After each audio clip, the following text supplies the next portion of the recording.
Okay. I'm Noah Prowlis. I am the creator and owner of Regulation Beats. Kind of born a little bit more intuitively drawn to music, and I started to learn more about auditory processing, not only of how we interpret and identify sounds, but what that means to our neurochemistry and our physiology.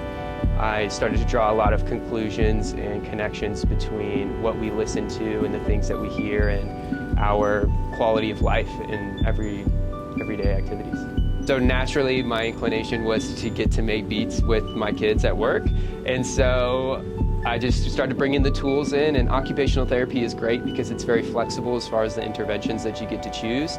So with being able to structure it in ways to target the skills that I was working on with my kiddos, I got to utilize it more and more.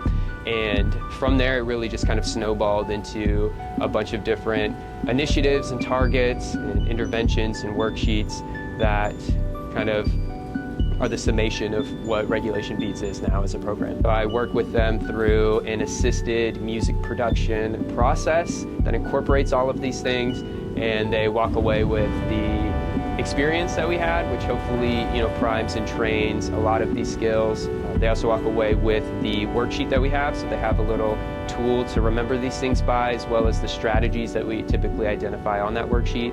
And then they get a digital copy of whatever they've made, which is really great because especially the kids that I work with, they love getting to share that and have that to remember their.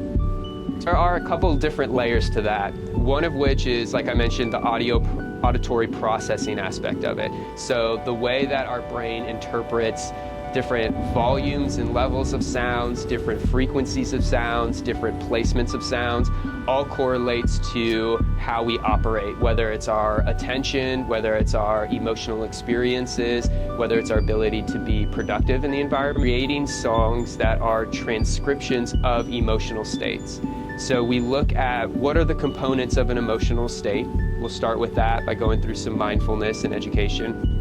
And then we look at translating that and transcribing it into a song or a beat. Sessions that I did with a kid when I was trialing all of this and developing the worksheets, where we were in the session and we were creating the song, and he was in the therapy gym kind of like bouncing around, coming back, doing a little bit of work, going around again. And by the time we finished it, I played it for his mom, and his mom was like, "That sounds like him."